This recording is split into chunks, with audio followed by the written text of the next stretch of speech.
FIFA বিশ্বকাপের ৪৮ দেশের পতাকা, মাঝখানে বিখ্যাত পপ তারকা কেটি পেরি। মেক্সিকো দিয়ে শুরু হওয়া আয়োজন কানাডা পেরিয়ে যেন পূর্ণতা পেল যুক্তরাষ্ট্রে এসে। ৩ স্বাগতিকের শেষ আয়োজনে লস অ্যাঞ্জেলেসের সোফাই স্টেডিয়াম যেন রূপ নিল আলো, সঙ্গীত আর ফুটবল উৎসবের এক মহামঞ্চে।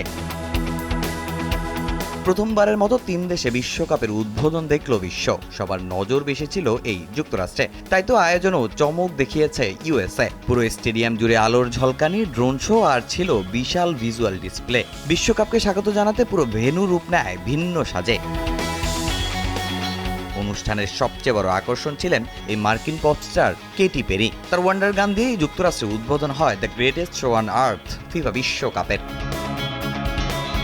এর আগে অনুষ্ঠানের শুরুতেও ছিল নানা চমক। নাচে গানে যুক্তরাষ্ট্রের ঐতিহ্য তুলে ধরেন পারফর্মাররা। মঞ্চ মাতান র্যাপার ফিউচার, ব্রাজিলিয়ান গায়িকা আনিত্তা, কোরিয়ান পপ গ্রুপ ব্ল্যাকপিঙ্কের লিসাও। এছাড়া নাইজেরিয়ার আফ্রোবিট তারকা রেমা, দক্ষিণ আফ্রিকার গায়িকা টাইলাও উল্লাসে মাতান ভক্তদের। বিভিন্ন মহাদেশের সঙ্গীত ও সংস্কৃতির মিশেলে সাজানো হয় এই পারফরমেন্স। সংক্ষিপ্ত কিন্তু বর্ণিল এই আয়োজন জুড়ে ফুটবল ও বিনোদনের সংমিশ্রণ তুলে ধরা হয় আধুনিক প্রযুক্তির মাধ্যমে। লাইট শো, সাউন্ড ইফেক্ট আর স্টেডিয়াম জুড়ে দর্শকদের উচ্ছ্বাসে জমে ওঠে পুরো পরিবেশ।